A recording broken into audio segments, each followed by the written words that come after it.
पशु योनि में कौन जाएगा? देखो, जो रात के 11 बजे के बाद 3 बजे के बीच में भोजन करता है, ये निशाचर है। निशा माने रात, चर माने विचरने वाली। रात में खाना, रात में तुमको 8-10 बजे तक भोजन कर लेने का नियम, 11 आखिरी है, 11 के बाद भोजन में बिल्कुल नहीं होना चाहिए। ये रात नहीं है ऐसे कि तुम्हारा जब मना है तब भोजन, 11 से लेकर 3 बजे के बीच में बिल्कुल नहीं। शांति से भजन करो, सो जाओ, उपद्रव मत करो। अब सीटियां बज रही हैं 12 बजे, चलो होटल भी चलते 12 बजे खाने, ऐसे लोग जाते हैं। पशु योनि, निश्चित अपवित्र भोजन, दुर्गंध युक्त भोजन, अभक्ष भोजन, इनको पाने में जो आनंद मानता, रात के 11 से 3 के बीच में भोजन, जो रात में आहार ऐसा करता है उसको पशु योनि मिलती है। जो दूसरों का धन चोरी करता है, जो विद्वान बन करके दूसरों की वंचना करके धन को लूटता है, जो अपने कर्तव्य कार्यों से अनभिज्ञ होकर मनमानी आचरण करता है, जो समयोचित सदाचार का ज्ञान नहीं रखता, वो मूर्ख पशु योनियों को प्राप्त होता है। जो हिंसक स्वभाव का है, जो अपने परिवार वालों को पीटता है, गाली गलौज, थोड़ी सी संपत्ति के लिए मारपीट, ऐसी लड़ाई झगड़ा, कलहप्रिय, कायर, कुत्ते की योनि को प्राप्त होता है। लिखा हुआ है वो कुत्ते की योनि को प्राप्त होता है। जो थोड़े से हिस्सा के लिए भाई बंधुओं को मारपीट, कलह, लड़ाई झगड़ा, इस तरह का व्यवहार, हिंसक स्वभाव, क्रूर स्वभाव, इनको कुत्ते की योनि प्राप्त होती है। जो चंचल स्वभाव, देखो कुछ न कुछ करते जा, बैठे तो पैर हिला रहे, वो मतलब शांत नहीं रह सकते, उनके शरीर में वाइब्रेट होता रहता है। वाइब्रेट जैसे मोबाइल नहीं झनझनाता रहे, वो झनझनाते रहे। सुन लो भाई क्या बनोगे। और जो दूसरे के भोजन के लिए लालायित रहता है, कहां से निमंत्रण आ जाए, कैसे हो जाए, क्या व्यवस्था बन जाए, सुनो। और जब चलता है ना तो बेढंगे ढंग से चलता है, बेढंगे ढंग। और दूसरों की वस्तु देकर लुभायमान होकर छीनने का स्वभाव करता है, उसका अगला जन्म बंदर का मिलेगा। जो वाणी से सदैव कटु बोलता है, कुटुंबियों से द्वेष करता है, लोगों की चुगली खाता है, उसे अगला जन्म सर्प योनि का मिलेगा। कुटुंबियों से द्वेष करता है, दूसरे की चुगली खाता है, उद्वेगजनक वचन, उद्वेग माने भारी क्लेश पहुंचाने वचन, दूसरे की निंदा करना, चुगली करना, तो विषधारी सर्प बनता है। जो शरीर से बलवान दीन जनों के ऊपर आक्रमण करके खूब पिटाई मार करना, माता पिता को मारना, ऐसे गरीब जनों को, दीन जनों को मारना, निर्लज्ज और मांस भक्षण करने वाला, उसको अगले जन्म में क्रूर मांस भक्षी, जैसे हाइना, सिंह, सियार, ऐसी योनियों को दिया जाता है। क्रूर हिंसक पशु सिंह जैसे है, जैसे लकड़बग्घा, हाइना लकड़बग्घा है, भेड़िया है, ऐसे जो मांस भक्षण करने वाले हैं, जिनकी आवाज दूसरों को सदैव दुख ही देती है। बोलने का मतलब है दुख ही देना। जो दूसरे को, अब जैसे जा रहे हैं, जंजीर खींचा, वैसे ऐसे वो गिर गए, उनके अंग भंग हो रहे, वो समझ रहे 30-40 हजार की सोने की चैन खींच ली तो हम ब्रह्मा बन जाएंगे। देखो उनको क्या बनना पड़ेगा। जो दूसरों को भय प्रदान करते हैं, दूसरों की संपत्ति छीन लेते हैं, ऐसे लोग अजगर योनि को प्राप्त होते। भूखे मरो जब कभी अवसर मिल जाए तब। ऐसे ये जो दूरदृष्टि न रख के वर्तमान दृष्टि रख करके केवल भोग के लिए दूसरे के दुख का कारण बनते हैं, केवल उनके चिंतन यही चलता रहे, कहां से क्या खा लूं, कहां से क्या उठा लूं, कहां से क्या, बोले हाथी की योनि को प्राप्त होते हैं, वो पशु हाथी योनि को। इस तरह से 83,99,999 योनियां हैं। जो भजन नहीं करते, भगवत विमुख हैं, उनको सब क्रमशः ये प्राप्त होती है। उपासक को चाहिए कि कम से कम इतना तो कर ले कि अगला जन्म मनुष्य का हो जाए, फिर भजन करे अगर कोई कमी रह गई हुई। अगर आप नाम जप करेंगे और एक बात ध्यान रखेंगे कि दूसरों को दुख ना पहुंचने पावे, तो पक्की बात है भगवान की कृपा से अगर भगवत प्राप्ति नहीं हुई तो दूसरा जन्म होगा मनुष्य का, और बहुत महान भक्तों के बीच में जन्म होगा। जन्म से ही भजन प्रारंभ हो जाएगा और आप यौवन अवस्था प्राप्त होते होते भगवत प्राप्त हो जाएंगे, काम हो जाएगा आपका। भजन एक ऐसी वस्तु है जो आपको बचा सकती है। अब इसमें कह रहे हैं कि जैसे आप भजन मार्ग में लगे हुए हो और आपको कोई गाली दे रहा है, आपने पलट के गाली दे दी तो आपका भजन छीन हो जाएगा। इसलिए भजन को बचाने के लिए कह रहे, अकार पण्य मपारुष्यम संतोषा सरदधानता। ये ब्रह्म ऋषियों की बातें हैं, बहुत काम की बातें हैं। अनुसूया गुरु पूजा दया भूतेषु पैशुनम सद्भिरेश दमः प्रोक्तो ऋषि शांत बुद्धि भी। अकार पण्य माने उदारता। भजन किससे बचेगा? उदार बुद्धि। स्वभाव कह रहे हैं कोमल, कोमल स्वभाव से भजन बचेगा। संतोष वृत्ति से भजन बचेगा। गुरु इष्ट पर श्रद्धा वृत्ति से भजन बचेगा। दोष दृष्टि किसी पर ना हो, इसका अभाव हो तो भजन बचेगा। गुरु शुश्रूषा सेवा से भजन बढ़ेगा। प्राणियों पर दया तो भजन बढ़ेगा। किसी की भी चुगली ना करना, संत और ऋषि मुनियों का संग करना, इससे भजन बढ़ता है, पचता है। भजन किससे नष्ट होता है? तो कह रहे हैं जब अवमाने न कुप्पेत सम्माने न प्रहस्यति सम दुखो सुखो धीरा प्रशांति इति कीर्त्यते। जब तुम्हारा अपमान हो और तुम उसका बदले में अपमान कर दो तो तुम्हारा भजन छीन हो जाएगा। और यदि अवमाने न कुप्पेत, अगर तुम्हारा अपमान हो रहा, तुमने क्रोध नहीं किया, तुम्हारा सम्मान हुआ, तुमने सम्मान स्वीकार नहीं किया, बचना भाई, इससे बचना, ये अगला जन्म नहीं होने देंगे। अगर ऐसा उदारता, कोमल स्वभाव, संतोष, श्रद्धा, दोष दृष्टि का अभाव, गुरु सेवा, प्राणियों पर दया, चुगली ना करना, निश्चित निश्चित अगला जन्म नहीं होगा। आप अपने भजन को बचाएं। जब कोई आपका अपमान कर रहा हो तो आप उसके बदले में उसका अपमान ना करें। यदि आपको क्रोध आ गया अपमान करने पर तो आपका भजन का फल क्षीण हो जाएगा। यदि सम्मान हुआ, आप आनंदित हो गए कि हमारा बड़ा सम्मान हो, तो आपका भजन क्षीण हो जाएगा। इसीलिए श्रीपाद भी कह रहे हैं, सम्मानम कलयाति घोर गर्लम नीचापमानम सुधा। श्री राधा मुरली धरो बच सके वृंदावन मात्यज। जब कोई सम्मान करे तो उसे भारी विष के समान समझो। सम्मानम कलयाति घोर गर्लम, जैसे बढ़िया खीर मिल रही हो, कान में कोई आके कह दे विष पड़ा है तो आप नहीं खाओगे, ऐसे ये सम्मान प्रणाम नमस्कार वाहवाही ये तुम्हारे भजन के नाश करने के लिए है, ये विष है, इसे मत पीना, स्वीकार मत करो। विश्व नमन करे करने दो, तुम स्वीकार मत करो, तुम हर्षित मत हो। और जब अपमान हो तो उसका अपमान करने वाले का कभी अपमान न करना। धीर पुरुष, प्रशांत पुरुष अपने भजन को ऐसे बचा ले जाता है। जैसे कोई अपमान कर रहा है, बहुत बड़ा अमृत है, सच्ची मानिए। जिसका अपमान हो रहा है वो साधु पुरुष जब अपमान सह जाता है तो उसका भजन बढ़ता है, वो सुख से भगवान में शयन करता है। और जब अपमान हुआ और अपमान दूसरे का कर देता है तो उसका भजन छीन हो जाता है, अशांत होकर के फिर जगत में शयन करता है। अपमान करने वाला जब कोई सामने से अपमान सह जाता है तो उसका सहन करना उसके नाश का कारण बन जाता है। अपमान करने वाले का निश्चित नाश हो जाता है जब उस सामने वाला बोले न, केवल चुप रहे। यह बड़ी बात है, पर बहुत कठिन है। उस समय जब कोई अपमान कर रहा है, निंदा कर रहा है, आप शांत हैं, इसका मतलब आपके ऊपर गुरु कृपा है और आप अपने भजन को पहचानते हैं, भजन बचाना चाहते हैं। अपमानित होने पर चाहिए कि अपमान करने वाले की ना बुराई सुने ना बुराई करे। जैसे कोई आकर बहुत नीच आदमी आपको गाली दे रहा था, कान में अंगुली डालो, नहीं भाई वो नीच नहीं, भगवान उसके अंदर बैठकर मेरी परीक्षा ले रहे थे, मुझे पुष्ट कर रहे थे, वो नीच कैसे हो सकता है? अपने भजन पर दृष्टि रखे, ना उसकी निंदा करे, ना उसकी निंदा सुने, ना उसका बुरा चाहे। यद्यपि इसमें लिखा हुआ है कि जो अपमान करने वाला है उसका सर्वनाश हो जाता है। ऐसे महापुरुष का अपमान जब करे कि वो बोले ना केवल, तो वो अपमानित करने वाला पुरुष स्वयं नाश को प्राप्त हो जाता है। ये बड़ी बात है। कह रहे तिष्ठेद औमंता विनश्यति। अगर वो अपमान जिसका कर रहा है वो महात्मा भजन करने वाला शांत है, कुछ नहीं बोल रहा है, वो तो सुख से शयन करेगा परमात्मा में और उसका भजन सुरक्षित बच गया और जो भी कलमश हुआ होगा वो भस्म हो गया। लेकिन अपमान करने वाला बोले विनश्यति, उसका नाश पक्का हो जाएगा। अपमानित होने पर साधक को चाहिए कि कभी अपमान करने वाले की ना बुराई सुने और ना बुराई करे, उसका भजन बच जाएगा, भगवान की कृपा हो जाएगी। अमृतस्यैव तृप्येत अपमानस्य योगवित् विषवच्च जुगुप्सेत सम्मानस्य सदा द्विजा। साधक को चाहिए कि अपमान को अमृत के समान पान कर ले, नीचापमानम सुधा।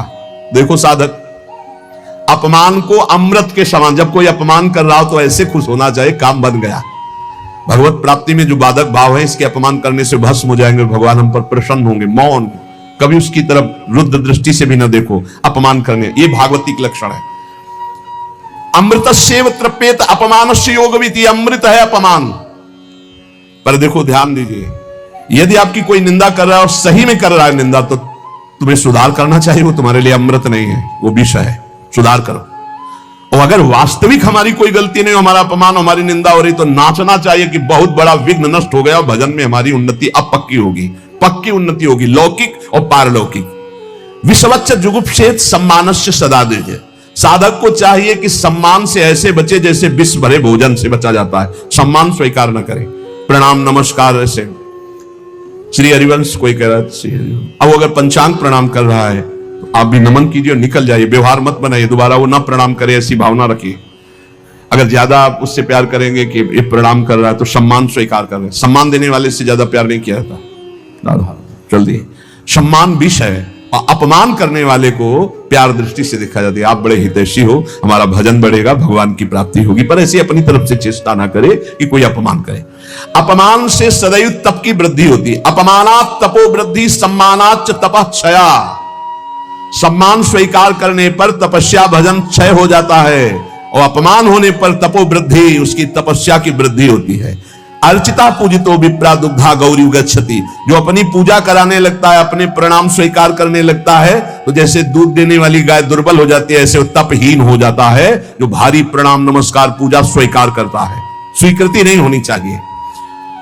पुनराप्याप्यते धेनु सतृणैः सलिलैर्यथा एवं जपैश्य होमैश्य पुनराप्याप्यते द्विजा। साधक को चाहिए कि यदि प्रणाम नमस्कार बहुत करवा चुका है, वैसा लगा कि मेरा तप क्षीण हो गया, तो बंद कर दे प्रणाम नमस्कार और एकांत में बैठकर, जैसे गाय को फिर अच्छा अच्छा चारा पवाया जाए तो पुष्ट हो जाती है, ऐसे अपने साधन भजन करे, प्रणाम नमस्कार से दूर हो जाए। महापुरुषों में भी ऐसी लीलाएं की जिससे प्रणाम नमस्कार बंद हो जाए। ये सबको भगवत स्वरूप मान के तुम प्रणाम करो, तभी बात बनेगी। कह रहे हैं कि अगर प्रणाम नमस्कार स्वीकार कर लिया जाए तो सम्मानाच्च तपक्षय, उसका तप क्षय हो जाता है।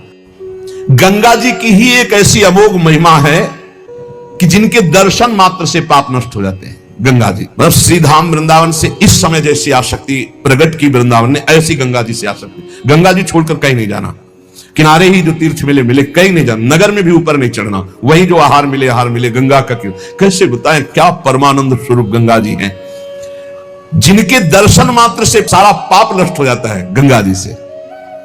और आपको बताएं, अधिकतर बड़े महापुरुषों का दर्शन गंगा किनारे, जो प्रगट में थे और जो अप्रकट थे। नानक देव जी का पहला साक्षात्कार गंगा के किनारे हुआ। वृंदावन पावन पुलिन, ये सब गंगा की रेती पे। वृंदावन पावन पुलिन प्रियालाल, ये गंगा की रेती, सेनपुर। साक्षात गंगा से प्रकट होते हुए सिद्ध मां, बड़े चमत्कार गंगा मैया के, बड़े चमत्कार, अद्भुत। मतलब वाणी लड़खड़ाती है उनकी महिमा को, कहते हैं कि वो महिमा तो इस जीवन में देखिए ना, इसलिए बड़ी दिव्यता गंगा जी में। गंगा जी के नाम का स्मरण मात्र करने से पाप थर्रा जाते हैं। जो गंगा जी की डुबकी लगाता है वो महापापी भी पावन हो जाता है। विश्वास हो जाए, विश्वास हो जाए। गंगा जी में स्नान करके, आचमन करके, गंगा में ही जब पितरों का तर्पण किया जाता है तो पितरों को बहुत तृप्ति होती है और पितर मुक्त होने लगते हैं। जैसे अग्नि के संसर्ग से रुई भस्म हो जाती है, ऐसे ही गंगा जी के स्पर्श से शारीरिक, मानसिक, वाचिक तीनों प्रकार के पाप भस्म हो जाते हैं। गंगा गंगेति यो ब्रूयाद योजना नाम सतैरपि। जो 100 योजन दूर, 400 कोस दूर से गंगा गंगा गंगा बोले, मुच्यते सर्व पापेभ्यो विष्णुरुकम स गच्छति। वो शरीर निष्पाप हो जाएगा, वो वाणी निष्पाप हो जाएगी, उसका मन निष्पाप हो जाएगा और वो भगवत धाम का अधिकारी हो जाएगा। जो 400 कोस दूर से भी गंगा गंगा गंगा, सब गोरा ही गोरा है। गंगा जी गोरी, महादेव जी गोरे, तो फिर उन्होंने उठा कर फेंक दिया ऐसे गोरे प्रेम रसासों में। कभी सोचा नहीं था कि कभी वृंदावन, कभी सोच में ही नहीं था वृंदावन। बड़ी अनन्य बात है, इतनी निर्भयता थी अब गंगा किनारे तो गांव में लोग ऐसे ही लाश प्रवाहित करते हैं ना, कुत्ते वहां के बहुत प्रवीण होते, बीच धारा से घसीट के लाश ला के ऐसे, और वहीं किनारे हम भी पड़े हुए हैं, वहीं वो चीथ रहे, कोई फर्क नहीं पड़ता, एकदम निर्भयता, भगवान शिव की अनन्यता। गंगा जी को जब देखते हैं तो एक तो धारा में प्रवाहित होती है, भगवान शिव के जटा में भारी तन्मयता, गंगा जी की विशुद्ध कृपा, अपार शक्ति।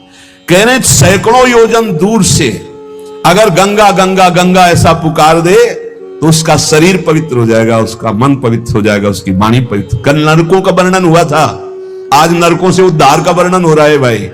गंगा जल का आचमन करने वाला, गंगा जल का स्नान करने वाला, गंगा की धारा का दर्शन करने वाला, 400 कोस दूर से गंगा गंगा गंगा ऐसा उच्चारण करने वाला नरक नहीं जाएगा। कल जब नरकों का वर्णन हुआ था तो कई लोगों की बातें आई थी कि हमारे 38 के 38 हमारे में लक्षण है, अब क्या होगा। कोई कहता हमें 5 है, कोई कहता हमें 2 है, इसका मतलब नरक जाना पक्का है। तो आज उसकी काट सुन लो।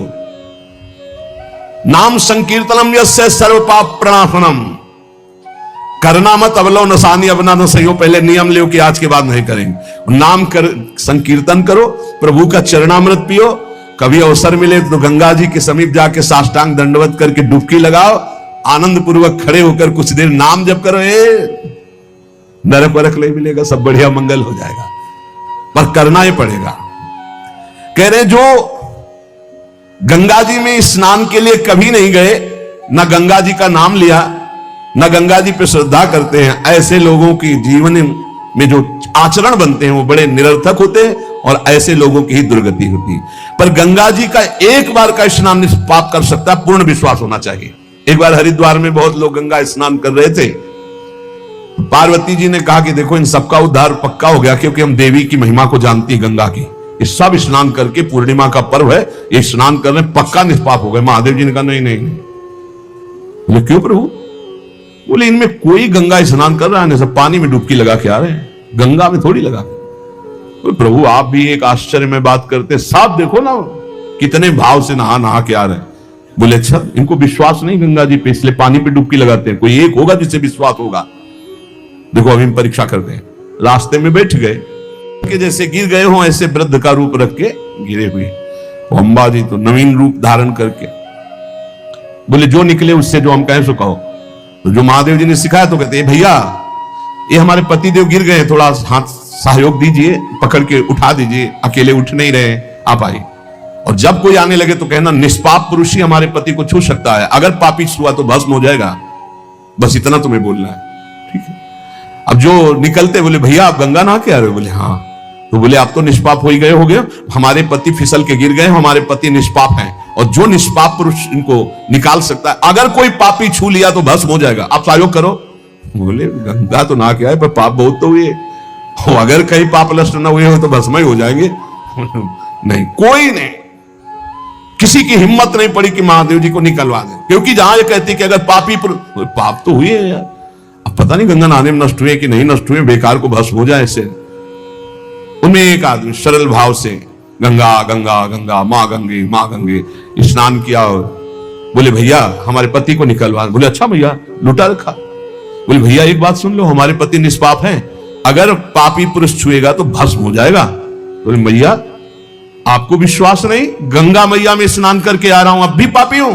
और तत्काल भगवान बाहर निकाल किसी को, जब वो चला गया तो भगवान शिव ने कहा ये केवल गंगा स्नान करके आया है, इसकी अर्थात भाव विद्यते देवा ना पाषाणे ना मूर्तये। यदि हम भगवान के नाम, भगवान के धाम, भगवान के इन पावन तीर्थों पर दृढ़ विश्वास करते तो बहुत जल्दी लाभ प्राप्त होता है। ये विश्वास के लिए सुनाता है शास्त्र, ऋषि मुनि सब ये विश्वास के लिए सुनाते। हमें दृढ़ विश्वास कर लेना चाहिए कि अब हमारा कल्याण तो हो ही गया। जैसे गंगा जी क्या है? भगवान श्री कृष्ण का चरणामृत है। गांगम वारी मनोहारी मुरारी चरणच्युतम त्रिपुरार शिरश्चार, जिसे भगवान शिव मस्तक पर धारण किए। अपने लोग रोज चरणामृत पीते हैं, किनका? प्रिया प्रीतम का। अब और गंगा की जरूरत पड़ेगी? जहां से गंगा प्रकट हुई उनके सर्वांग स्नान का जल। यमुना जी, जब यमुना जी गंगा जी से मिली तो गंगा जी ऐसे होकर प्रणाम मुद्रा में मिली यमुना जी से। यमुना जी ने कहा तुम्हारा हो भाग्य कि तुम जगत पावन करने वाली गंगा हो, तो उन्होंने कहा तुम्हारे सामने मेरी कोई सामर्थ्य नहीं। क्योंकि तुम में प्रभु पूर्ण अवगाहन करते। हम तो प्रभु के चरण धोवन मात्र हैं, आपके ऊपर तो पूर्ण प्रभु की कृपा है। ब्रजेंद्र सोनु राधिका हृदय प्रपूर्यमाण।